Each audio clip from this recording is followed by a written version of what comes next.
সেই সময়ের ছবি। যেভাবে দুষ্কৃতী দৌরাত্ম্য চলছে হাওড়ায়, একেবারে সকলের চোখের সামনে পরপর গুলি করে খুন করে দেওয়া হলো এক ব্যক্তিকে। সেই খবর করতে গেছিলেন এবিপি আনন্দের প্রতিনিধি ময়ূখ ঠাকুর চক্রবর্তী। খবর সংগ্রহ করতে গিয়ে মেরে মুখ ফাটিয়ে দেওয়া হলো আমাদের প্রতিনিধির। বেলাগাম দুষ্কৃতী দৌরাত্ম্যের খবর, আক্রান্ত এবিপি আনন্দ। প্রথমে চিত্র সাংবাদিক উজ্জ্বল ঘোষকে হুমকি দেওয়া হয়, আর তারপরে ঘিরে ধরে বেধড়ক মার ময়ূখকে। রক্তাক্ত ময়ূখ ঠাকুর চক্রবর্তী, একেবারে ময়ূখের জামায় দেখতে পাচ্ছেন রক্তের ছিটে পড়ে রয়েছে, জামা প্যান্ট একেবারে রক্তের ছিটে। খবর করতে গিয়ে আক্রান্ত এবিপি আনন্দ সাংবাদিক ময়ূখ ঠাকুর চক্রবর্তী, নাকের হাড় ভেঙে দেওয়া হলো ময়ূখের। পার্থপ্রতিম ঘোষ আমাদের প্রতিনিধি আরো বিস্তারিত বলবেন এই নিয়ে। পার্থ, কি ঘটেছে? দেখো, একেবারে কার্যত খুল্লা দুষ্কৃতী রাত যাকে বলে সেটাই কিন্তু হাওড়ায় দেখতে পাওয়া গেছে। একেবারে প্রকাশ্যে সিসি ক্যামেরার সামনে খুনের ঘটনা ঘটছে এবং সেই খুনের ঘটনা, শুট আউটের ঘটনা, সেই ঘটনার কভারেজ করতে আমাদের সহকর্মী ময়ূখ ঠাকুর চক্রবর্তী সে গিয়ে পৌঁছায়। এবং যখন সেখানে সে গিয়ে পৌঁছায় তখন কিন্তু যে পিলখানা রোড, সেই জায়গাতে একটা মব হঠাৎ করে চলে আসে। এসে সাংবাদিকরা কেন এখানে প্রবেশ করেছে, কেন এখানে কোনো খবর করা যাবে না কোনো কিছু, সেইটা নিয়ে প্রথমেই উড়ে আসে হুমকি। ঘিরে ধরে সাংবাদিককে এবং চিত্র সাংবাদিককে। প্রথমে চিত্র সাংবাদিকের হাতে ক্যামেরা দেখে একদল তারা এসে প্রথমেই তারা ঘিরে ধরে, তার ক্যামেরা কেড়ে নেওয়ার প্রতি চেষ্টা করা হয়। তারপরে সেখান থেকে সাংবাদিক ময়ূখ ঠাকুর চক্রবর্তী যখন রাস্তার মধ্যে ছিল, তাকে কেন এখানে এসেছেন এবং এখানে কোনো রকমভাবে খবর করা যাবে না, যে কারা ও ময়ূখ হচ্ছে খবর নিচ্ছিল যে এই যে দুষ্কৃতী যে দৌরাত্ম্য দেখিয়েছে এর পেছনে কারা কারা রয়েছে, কোথায় তাদের বাড়ি, কি তারা করতে এসেছিল, উদ্দেশ্য কি ছিল। যখন এগুলো জানার চেষ্টা করে তখনই কিন্তু এই একদল দুষ্কৃতী তারা চলে আসে এবং ময়ূখের ওপরে তারা হামলা করে, চিত্র সাংবাদিককে হুমকি দেয়। রাস্তার মধ্যে ঘিরে ধরে তার মোবাইল ফোন কেড়ে নেওয়া হয় এবং তার পরবর্তীকালে তার চশমা, সেই চশমা ভেঙে দেওয়া হয়। ময়ূখের পরবর্তীকালে যেমনটা আমরা জানতে পারি, সে হচ্ছে ফোন করে কাউকে যে খবর দিতে না পারে তার জন্য তার মোবাইল ফোনটা প্রথমে কেড়ে নেওয়া হয়, পরে তার মোবাইল ফোনটা ফেরত দিয়ে দেওয়া হয়। এরপরে চলে হচ্ছে মার, এবং একদল ঘিরে ধরে তাকে ঘুষি মারে, নাকের মধ্যে আঘাত করে এবং ইতিমধ্যে আইএলএস হাসপাতাল, যেটা হাওড়ার হাসপাতালে ময়ূখ চিকিৎসাধীন। এবং ময়ূখকে চিকিৎসকেরা যে বিষয়টা জানিয়েছেন, এক্সরে করার পরে নাকের হাড় ভেঙে গেছে ময়ূখের এবং আহত হয়েছে সে। এবং যে বিষয় সেটা হচ্ছে যে একেবারে শুধুমাত্র সংবাদ সংগ্রহ করতে গিয়েছিল, যেরকম দুষ্কৃতী দৌরাত্ম্য, বেপরোয়া দুষ্কৃতী দৌরাত্ম্য দেখতে পাওয়া যাচ্ছিল হাওড়াতে, একেবারে রাস্তার মধ্যে খুল্লা দুষ্কৃতীদের যে রাত দেখতে পাওয়া যাচ্ছিল, সেই বিষয়টা দেখার জন্য যখন সাংবাদিক তার কর্তব্য মেনে, একেবারে সাংবাদিকতার যে নিয়ম সেটা মেনে খবর সংগ্রহ করতে যায়, তখন কিন্তু তার উপরে হামলা হয়, তাকে মারধর করা হয়, রক্তাক্ত হতে হয়। এবং ইতিমধ্যে কিন্তু যে বিষয় সেটা হচ্ছে ময়ূখ হাসপাতালে চিকিৎসাধীন এবং তাকে চিকিৎসকরা জানিয়েছেন এক্সরে করার পর নাকের হাড় ভেঙেছে ময়ূখ ঠাকুর চক্রবর্তী। শুভজিৎ। পার্থ, তুমি আমাদের সঙ্গে থাকো। হাওড়ায় আক্রান্ত এবিপি আনন্দ, রক্তাক্ত সাংবাদিক ময়ূখ ঠাকুর চক্রবর্তী, আমাদের সহকর্মী সাংবাদিক ময়ূখ ঠাকুর চক্রবর্তী, এবিপি আনন্দর সাংবাদিক, তিনি আক্রান্ত হয়েছেন খবর সংগ্রহ করতে গিয়ে। পিলখানা রোডে যে মুহূর্তে যান তিনি খবর সংগ্রহ করতে, দুষ্কৃতীদের হামলা ঠিক তার ওপর। ঠিক সেই সময় কি ঘটেছিল, ময়ূখ নিজে কি বলেছে দেখুন। আজকে সকালবেলা হাওড়ার পিলখানাতে একটা মার্ডার হয় এবং সেই কাভারেজের জন্য আমার অফিস থেকে আমাকে অ্যাসাইন করা হয় কলকাতা থেকে ওখানে যাওয়ার জন্য। হাওড়ার যিনি বিধায়ক রয়েছেন তার সঙ্গে তার ইন্টারভিউ নিতে নিতে আমি জিটি রোড পিলখানা যে ক্রসিং আছে সেখানে আসি। এরপর ওর যে ডিজিজ যে মারা যায় তার বডিটা ওখানে আসে, বডিটা ভেতরে ঢোকানো হয়। আমি এবং আমার ফটো জার্নালিস্ট আমরা ওখানে ওয়েট করছিলাম। আচমকাই একটা আনরুলি মব, অ্যারাউন্ড 15-20 জন হবে, তারা চলে এলো এবং এসে অশ্রাব্য গালিগালাজ। আমার ফটো জার্নালিস্ট উজ্জ্বল ঘোষ ওখানে দাঁড়িয়েছিল, ওকে উদ্দেশ্য করে গালিগালাজ করলো এবং আমাকে কোনো কারণ ছাড়া, আমাকে এবং আমার ফটো জার্নালিস্ট একটু পাশে ছিল, বেপরোয়াভাবে মারতে শুরু করলো। এবং একটা অদ্ভুত জিনিস আমি দেখলাম যে যারা মারধর করলো তাদের Hershey's cookies and cream. One's crunchy, the other smooth. Together, a unique dream team. Hershey's cookies and cream, the iconic duo. প্রচণ্ড ব্লিডিং স্টার্ট হয়ে গেল ওই মারধরের জন্য। আমি ওদেরকে বললাম যে আমাকে মারার তো কোনো কারণ নেই ভাই, আপনার যদি কিছু বলার থাকে আপনি বলুন, আমরা সেটাও দেখাবো। আমরা তো দুপক্ষের। কতজন ছিল? প্রায় 15 থেকে 20 জন ছিল। হ্যাঁ, একদম গলির ভেতরে নিয়ে গিয়ে টেনে হিঁচড়ে একটা ল্যান্ডিং ছিল সেখানে বসিয়ে পুরো মারধর করলো, এবং যারা মারধর করলো তারা অনেকে জানেই না যে তারা কেন মারধর করছে। ওরা জার্নালিস্ট দেখে আইডেন্টিফাই করেই মেরেছে।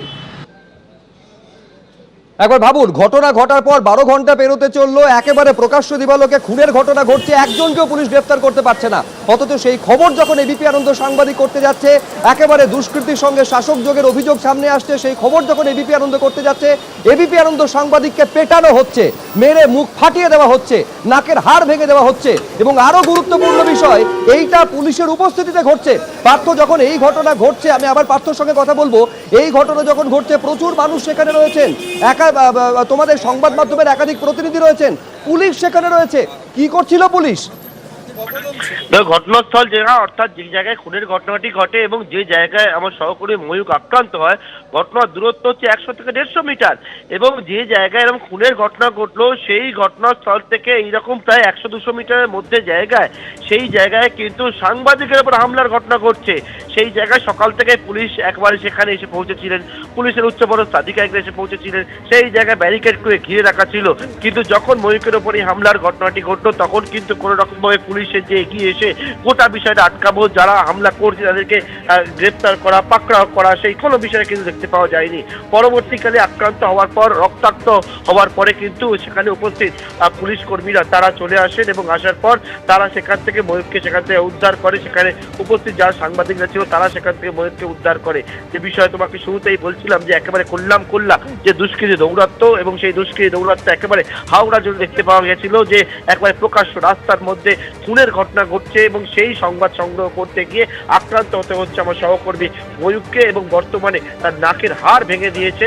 এবং ইতিমধ্যেই কিন্তু পুলিশ এই ঘটনাতেও যারা হামলার ঘটনাটি ঘটালো তারা তাদেরকে বারবার করে যে বিষয়টা ময়ূক বোঝানোর চেষ্টা করছিল যে কেন হামলা, তাদের বক্তব্য ছিল এই জায়গায় আসা যাবে না, এই জায়গায় খবর করা যাবে না, কেন এখানে সাংবাদিক ঢুকেছে, সেটা নিয়েই কিন্তু তাদের রোষ। এবং সেই রোষ এমন পর্যায়ে গিয়ে পৌঁছালো, কোনো রকম ভয় ডরহীন তারা কোনো রাস্তার মধ্যে খুনের ঘটনা ঘটছে, সেই জায়গায় ভয় ডরহীন তারা সাংবাদিকের উপর হামলার ঘটনা ঘটাচ্ছে, মারধর করছে, মেরে মুখ ফাটিয়ে দিচ্ছে এবং নাকের হাড় ভেঙেছে ময়ূকের। বর্তমানে হাসপাতালে কিন্তু চিকিৎসাধীন রয়েছে এবং চিকিৎসকদের অ্যাডভাইস অনুযায়ী কিন্তু চিকিৎসা পরিষেবা সেটা এগোচ্ছে ময়ূকের। তুমি আমাদের সঙ্গে থাকো। বেপরোয়া দুষ্কৃতীরাজ, তাতে কোনো বাধা নেই, কিন্তু খবর সংগ্রহ করতে গেলে আক্রান্ত হচ্ছেন আমাদের প্রতিনিধিরা, মারধর করা হচ্ছে, মেরে নাক ফাটিয়ে দেওয়া হলো। দেখুন কিভাবে রক্তাক্ত হয়েছেন আমাদের প্রতিনিধি, জামায় প্যান্টে কিভাবে রক্তের দাগ লেগে রয়েছে। এখনো পর্যন্ত হাওড়ায় প্রমোটার খুনে 12 ঘন্টা পেরিয়ে গেলেও মূল অভিযুক্ত অধরা, তাকে একেবারে এখনো পর্যন্ত ছুঁতে পারেনি পুলিশ। কিন্তু আক্রান্ত হতে হলো আমাদের সাংবাদিক ময়ূক ঠাকুর চক্রবর্তীকে খবর সংগ্রহ করতে গিয়ে। ময়ূক নিজে কি বলেছে, কি ঘটেছিল সেই সময় দেখুন। আজকে সকালবেলা হাওড়ার পিলখানাতে একটা মার্ডার হয়, এবং সেই কাভারেজের জন্য আমার অফিস থেকে আমাকে অ্যাসাইন করা হয় কলকাতা থেকে ওখানে যাওয়ার জন্য। হাওড়ার যিনি বিধায়ক রয়েছেন তার সঙ্গে তার ইন্টারভিউ নিতে নিতে আমি জিটি রোড পিলখানা যে ক্রসিং আছে সেখানে আসি। এরপর ওর যে ডিজিজ যে মারা যায় তার বডিটা ওখানে আসে, বডিটা ভেতরে ঢোকানো হয়। আমি এবং আমার ফটো জার্নালিস্ট আমরা ওখানে ওয়েট করছিলাম। আচমকাই একটা আনরুলি মব, অ্যারাউন্ড 15-20 জন হবে, তারা চলে এলো এবং এসে অশ্রাব্য গালিগালাজ। আমার ফটো জার্নালিস্ট উজ্জ্বল ঘোষ ওখানে দাঁড়িয়েছিল, ওকে উদ্দেশ্য করে গালিগালাজ করলো এবং আমাকে কোনো কারণ ছাড়া, আমাকে এবং আমার ফটো জার্নালিস্ট একটু পাশে ছিল, বেপরোয়াভাবে মারতে শুরু করলো। এবং একটা অদ্ভুত জিনিস আমি দেখলাম যে যারা মারধর করলো তাদের ইনিশিয়ালি 1-2 মারলো, ওই দেখে আরও 10-15 জন তারা কিছু জানেনই না, কিন্তু তারাও বেপরোয়াভাবে মারতে শুরু করলো। আমার চশমা ছিল একটা, চশমাটা ওখানে ভেঙে গেল সঙ্গে সঙ্গে, ফোনটা ছিটকে পড়ে গেল। এরই মাঝে যা হয়, নাক দিয়ে গলগল করে রক্ত, সারা গায়ে রক্ত আপনার? হ্যাঁ, নাক দিয়ে প্রচণ্ড ব্লিডিং স্টার্ট হয়ে গেল ওই মারধরের জন্য। আমি ওদেরকে বললাম যে আমাকে মারার তো কোনো কারণ নেই ভাই, আপনার যদি কিছু বলার থাকে আপনি বলুন, আমরা সেটাও দেখাবো। আমরা তো দুপক্ষের। কতজন ছিল? প্রায় 15 থেকে 20 জন ছিল। হ্যাঁ, একদম গলির ভেতরে নিয়ে গিয়ে টেনে হিঁচড়ে একটা ল্যান্ডিং ছিল সেখানে বসিয়ে পুরো মারধর করলো, এবং যারা মারধর করলো তারা অনেকে জানেই না যে তারা কেন মারধর করছে। ওরা জার্নালিস্ট দেখে আইডেন্টিফাই করেই মেরেছে।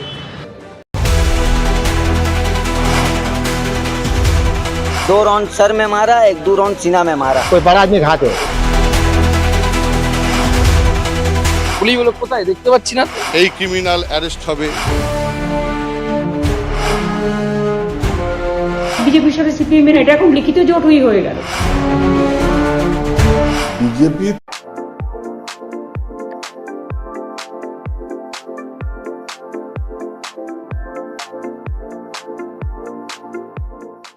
খানিক সঙ্গে সুমন নিবেদন করছেন SRMB TMT চ্যাম্পিয়ন্স কি পছন্দ।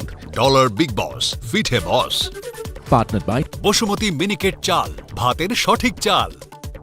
আদ্দামা গোল্ড জুয়েলারি, পুরাতন সোনার উপবিক্রয়ের একমাত্র বিশ্বস্ত প্রতিষ্ঠান। ডাফ এন্ড ডাট শিক্ষার ভিত, নেক্টার গ্রামার ও প্রভাতী গণিত। Duff and ডাট।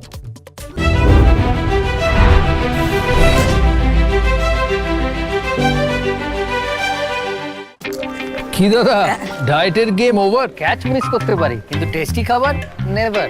বলে সুগার কেন? বিস্ক ফার্ম ইট ফিট সুগার ফ্রি খাও। সুগার জিরো মানে টেস্টও জিরো।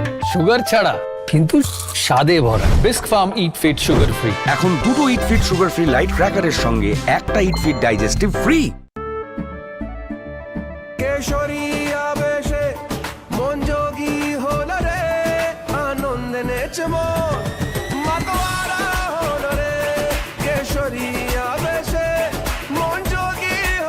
প্রতি মুহূর্তে কেসরি উৎসব উদযাপন করুন। বিমল বলো ভাষা কেসরি। সাঁতরা উচ্চতর জীববিদ্যা নতুন সিলেবাসের নেক্সট যুগের টেক্সট বুক সাঁতরা পাবলিকেশন। কবি বলেছেন মেলাবেন তিনি মেলাবেন, আমি ম বলি না ক বলি। কেলাবেন তিনি কেলাবেন। এইবার হবিনি প্রলয়। দেখুন আবার প্রলয় 2 বাংলা জি5-এ। পুরাতন সোনা রূপা বিক্রির বিশ্বস্ত প্রতিষ্ঠান আদ্দামা গোল্ড জুয়েলারি। বিলাসিতায় নয়, বিপদে আছি। আবার খবরে নিবেদনে ক্রান্তি, 5ম থেকে 10ম শ্রেণীর জন্য শ্রীমতী বর্ণালী মৌলিকের সেরা সেরা ইংলিশ প্র্যাকটিস বুক।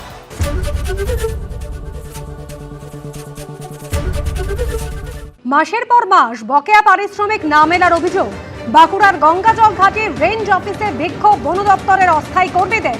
বন দপ্তরের দেওয়া কাজ সম্পূর্ণ করার পরেও পারিশ্রমিক মেলেনি।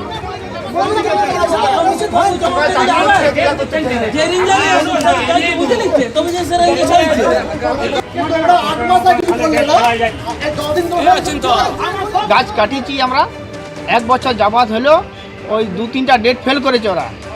দিয়ে আজ দিব কাল দিব করে টাকা দেয়নি। আবার এক রেঞ্জার বাবু এসছেন, ইয়াকে দায়িত্ব দিয়ে গেছে যে 7 দিন পরে আপনারা টাকা পেয়ে যাবেন বলে গেছে। এখন পর্যন্ত টাকা দেয়নি। আজকে আমাদের ডেট ছিল, সেই জন্য আমরা এসেছি টাকার জন্য।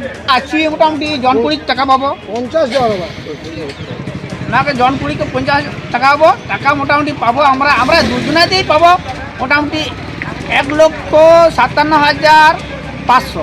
আজকে 2025 সালে আমরা কাজ করেছি। আমরা ওই MTPS এর যে মাল কাটিং হয়েছে সেই কাটিংয়ের পুরো ক্যারিং এবং আমার যে ওই মালটা লট সাজানো হয়েছে সেই লট সাজানোর তক্ক, এমনকি কোল্ডারিং যে গাছ গুনাগুনি করতে হয়, গুনাগুনি যে করতে হয় সেগুলো সব আমরা করেছি। আমাদেরকে বললো যে MTPS এর তো এমনি টাকা আসে না, ওদের ডিবিসি থেকে যে টাকা পয়সা পাঠায় তারপরে এস্টিমেট হয়ে সেই টাকা আমাদের অফিসে আসে। পাইনি, ওরা পাইনি। এবং কাটিং যারা কাটিং করেছে আমাদেরই লেবার কাটিং করেছে, আরো 4টে লেবার যে কাটিং করেছে। আপনারা আজকে যে বিক্ষোভ দেখালেন তারা 1,60,000-এর মতন টাকা পাবে। আমরা যে বিক্ষোভ দেখালেন কি জানালেন আজকে এখান থেকে? আমাদেরকে এখন জানানো হচ্ছে যে আমাদের এখন এস্টিমেট পাঠানো হয়েছে, টাকা পয়সা এখনো আসেনি। ভোটের আগে দিকে দিকে এভাবেই দুষ্কৃতীরা আর এবার সরব হলেন খোদ তৃণমূল সাংসদ। বাহুবলীদের নিয়ন্ত্রণ করতে হবে, না হলে কপালে দুঃখ আছে। সতর্কবাণী শোনা গেল খোদ তৃণমূল সাংসদ সৌগত রায়ের গলায়। আমি বাহুবলীদের ওপর ভরসা করি না, তারা ভোটে কাজে লাগে না। আমি বাহুবলীদের গাড়িতে তুলি না। আর কি বলেছেন সৌগত রায় তৃণমূল সাংসদ, শোনাবো। এটাকে যে কোনো মূল্যে বন্ধ করতে হবে। পুলিশ তো চেষ্টা করছে, মুখ্যমন্ত্রী কড়া ব্যবস্থা নিচ্ছেন, তাও বন্ধ হচ্ছে না। যে কোনো লোক সমাজবিরোধীদের সাথে তার যোগাযোগ আছে, তাতে কড়া ব্যবস্থা নিতে হবে। আমি তো দেখেছি এই বাহুবলীরা নির্বাচনে কোনো কাজে লাগে না। বাহুবলীরা যেদিকে যায় মানুষ তার বিরুদ্ধে যায়। আমি এত নির্বাচন লড়ি, কখনো বাহুবলীকে গাড়িতে তুলি না বা তাদের সাথে ঘুরি না, তাদের হয়ে ফোন করি না, এদের নিয়ন্ত্রণ না করতে পারলে সিভিল সোসাইটি, যেটা নাগরিক সমাজ, তারা ক্ষতিগ্রস্ত হবে। এটা যদি সব রাজনীতিবিদ না বোঝে তাহলে তাদের কপালে দুঃখ আছে। আমার এলাকায় যখনই এরকম আমি শুনি, এর বিরোধিতা করি, এদেরকে কোনো প্রশ্রয় দিই না। আমি মনে করি যে এদের রাজনীতি, সুবিধা নেবার রাজনীতি, এটা শেষ হওয়া দরকার।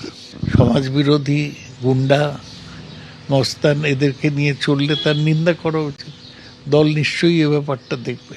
মমতা ব্যানার্জি বা অভিষেক ব্যানার্জি এরা দুজনেই কঠোরভাবে এর বিরুদ্ধে। মমতা বন্দ্যোপাধ্যায় তো কঠোর পদক্ষেপও নেন, পুলিশকেও করা হতে বলেন, কিন্তু তলা স্তরে অনেকে একটা অ্যাডজাস্টমেন্ট করে চলে সমাজ বিরোধীদের সাথে। সেইটাকে আরও কড়া ব্যবস্থা নিয়ে বন্ধ করতে হবে। দিল্লিতে ইডির কয়লা মামলায় মিডলম্যান নীরজ সিং এর বিরুদ্ধে হুলিয়া জারি। দিল্লির পাতিয়ালা হাউস কোর্টের নির্দেশে হুলিয়া জারি করল ইডি। হুগলির বাড়িতে খোঁজ নেই নীরজ সিং এর। তার বিরুদ্ধে ওয়ারেন্ট বের করার পরও খোঁজ মেলেনি, তাই এবার তাকে ফেরার ঘোষণা করে হুলিয়া জারি করল ইডি। 25শে মের মধ্যে পাতিয়ালা হাউস কোর্টে হাজিরার নির্দেশ। ওই সময়ের মধ্যে হাজিরা না দিলে সম্পত্তি বাজেয়াপ্তের নির্দেশ। সম্পত্তি বাজেয়াপ্ত করার প্রক্রিয়া শুরু করবে ইডি। অনুপ মাঝি ওরফে লালার কাছ থেকে আসা প্রোটেকশন মানির টাকা, ওই টাকা মিডলম্যান নীরজ সিং মারফত পৌঁছতো কলকাতায়। নীরজ সিং এর মাধ্যমে কলকাতায় ওই টাকার লেনদেন হতো, জানিয়েছে enforcement directorate.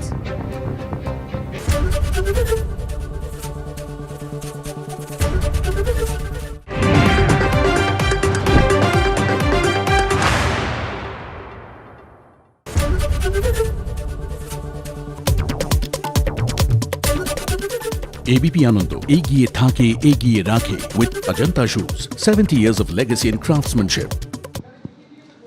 Deputy election commissioner Gyanesh Bharti 1 March আসছেন না, ফলে দুদিনের যে বৈঠক হওয়ার কথা ছিল সেই বৈঠক পিছিয়ে গেল বলে কমিশন সূত্রে খবর পাওয়া যাচ্ছে।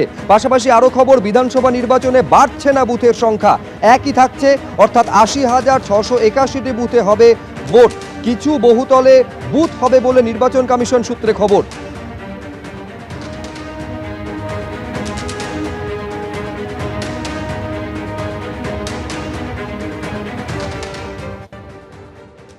এআই ইম্প্যাক্ট সামিটে কংগ্রেসের বিক্ষোভ আর তার প্রতিবাদ বিজেপির। প্রতিবাদে রাহুল গান্ধীর বাসভবনে বিজেপির যুব মোর্চার তরফে প্রতিবাদ দেখানো হয়। রাহুল গান্ধীকে অপমান করা হয়েছে এই অভিযোগ তুলে রাজভবনের সামনে কংগ্রেসের প্রতিবাদ এবং বিক্ষোভ।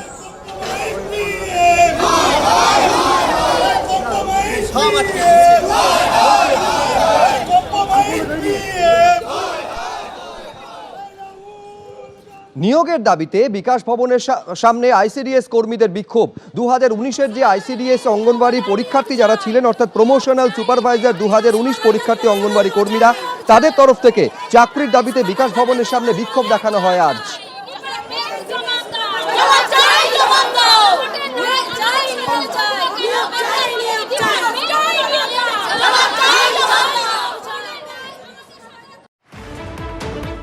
শিরোনাম এই মুহূর্তে নিবেদনে SD Lion 600 EQR TMT বার, প্রতিটি নির্মাণের আসল সুরক্ষা। গাফিলতির বলি শৈশব, ভাঙড়ে রাস্তা মেরামতির জন্য রাখা রাসায়নিকের বিস্ফোরণে গুরুতর জখম বালকের মৃত্যু। শেষ যুদ্ধে হার অগ্নিদগ্ধ বালকের। 14 ফেব্রুয়ারির মধ্যে ইআরওদের কাছে জমা পড়া আপলোড না হওয়া নথি হস্তান্তরের নির্দেশ। কালকের মধ্যে দিতে হবে জুডিশিয়াল